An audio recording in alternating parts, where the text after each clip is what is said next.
નમસ્તે. આજે આપણે ચાલવામાં નમીને ચાલાતું હોય ત્યારે આપણે સીધા ચાલવાની કસરત વિશે માહિતી લેવાની છે. આંટી ચાલો તો સીધા જ. પેની આંગળીઓ સાવ ધીરે ધીરે ચાલજો.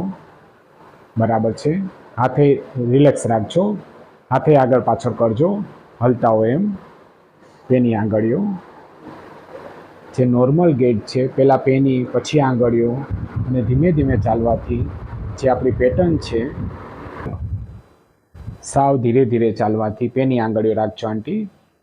હાથે રિલેક્સ રાખજો. એટલે જે નોર્મલ ગેટ પેટર્ન છે એમાં આપણે શરીરનું ધ્યાન રાખી શકશું. શરીર ઓછું નમશે, સીધા ચાલવામાં મદદરૂપ થશે. બસ હવે જે રીતે આંટી ચાલતા હતા ને એ રીતે ચાલો, તમારે નોર્મલ પદ્ધતિથી જ. હા, નોર્મલ પદ્ધતિથી જ. બરાબર છે. તો એમાં આપણે જોઈ રહ્યા છે કે નમી જવાય છે બંને બાજુ. બરાબર છે. હવે હમણાં ચાલ્યા તેમ ચાલો. પેની આંગળીઓ. બરાબર છે. પેની આંગળીઓ, હાથે રિલેક્સ રાખજો, ફ્રી રાખજો. બરાબર. જે ગોઠણના ઘસારાના કારણે જે લિમ્પિંગ ગેટ આવે છે એને સુધારવા માટે આ એક્સરસાઇઝ મદદરૂપકારક છે, અસરકારક છે. ધીરે ધીરે પાછી આંટી. હાથે રિલેક્સ રાખજો, સામે જોઈને જ. કે one type of gate training.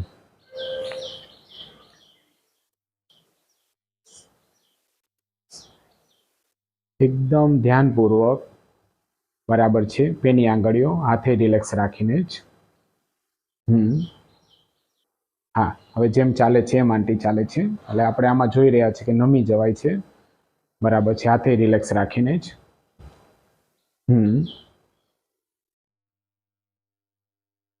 બરાબર છે. પાછી પેની આંગળીઓ પર ચાલો. પેની આંગળીઓ. બરાબર છે. એનાથી આપણે શરીરનું સ્ટ્રેટ બેલેન્સે કરી શકશું, સ્ટેબિલિટી ઇમ્પ્રૂવ થશે.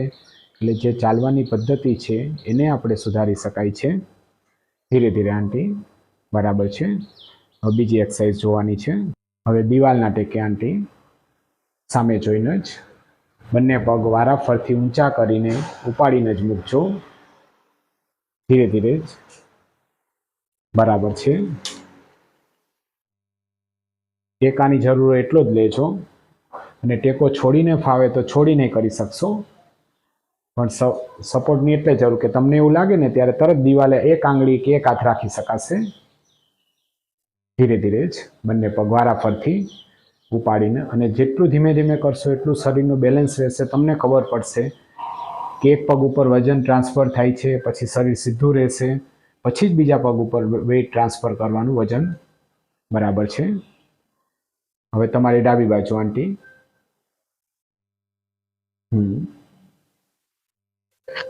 સાવ ધીરે ધીરે.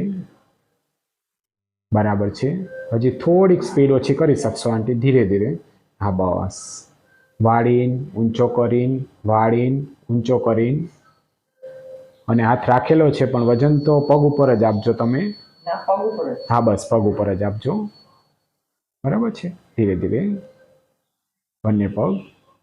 એનાથી જે ચાલવાની આપણી પદ્ધતિ નમીને ચાલવાતું હોય છે ગોઠણના ઘસારના કારણે, એમાં સુધારો થઈ શકશે આ એક્સરસાઇઝથી. વાળીને. બરાબર છે. ધીમે ધીમે.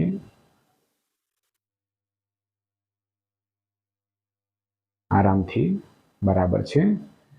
પાછા તમારી ડાબી બાજુ આવી જાવ આંટી. ધીરે ધીરે.